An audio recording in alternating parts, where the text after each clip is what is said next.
very good morning, folks, on this Wednesday morning, the 30th of March, as we continue to work through our journey in Philippians chapter 1, verse by verse, concept by concept.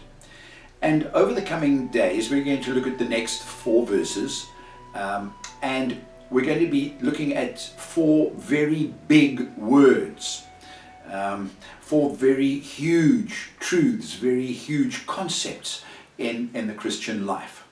And those 4 words are fear and opposition and destruction and suffering.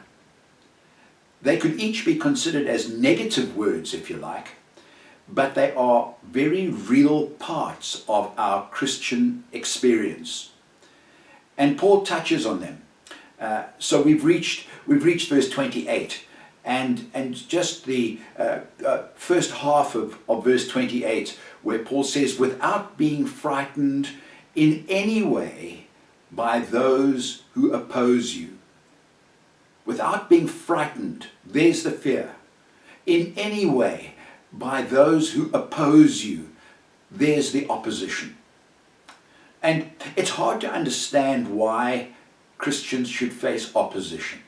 I mean, we have such a wonderful message of a God who loves people.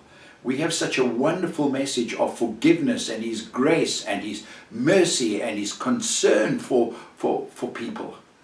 And yet, somehow there is this sometimes very negative response from people. When Paul writes to the Corinthians, he talks of our message being having the smell, and Eugene Peterson in the Message calls it the stench of death. How is that possible? There is a resistance in so many people to the gospel that we bring. And I think we need to acknowledge that there will be opposition. And when you face opposition, you need to know that this is not unusual. And neither is fear unusual. Because when we know that things like suffering, which we're going to deal with in 2 days' time, and opposition are very real parts of the Christian experience, it's easy to feel defeated, to feel discouraged. And yet Paul says here that we're to continue without being frightened, without fear, without being frightened in any way by those who oppose us. And he has said, as we looked at yesterday, he has said in verse 27 that we need to be contending as one man for the faith of the gospel. In other words, we're needing to be together in supporting one another when we face opposition. In the faith of the gospel, for the faith of the gospel, we need to be with one another.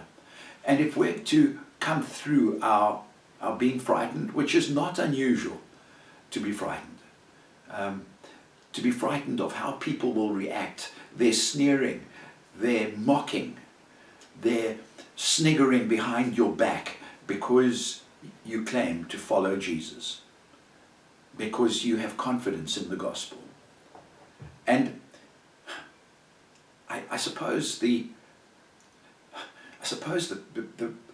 question really is, if you face no opposition, do people know that you are a Christian?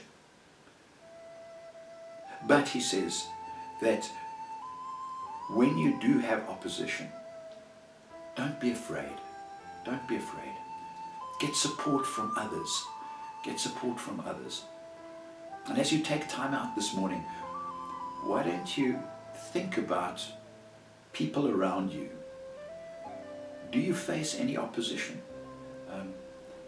And ask the Lord to help you to overcome the fear. Ask the Lord to point you to someone who can be a support as you continue in the faith of the gospel without being frightened in any way by those who oppose you.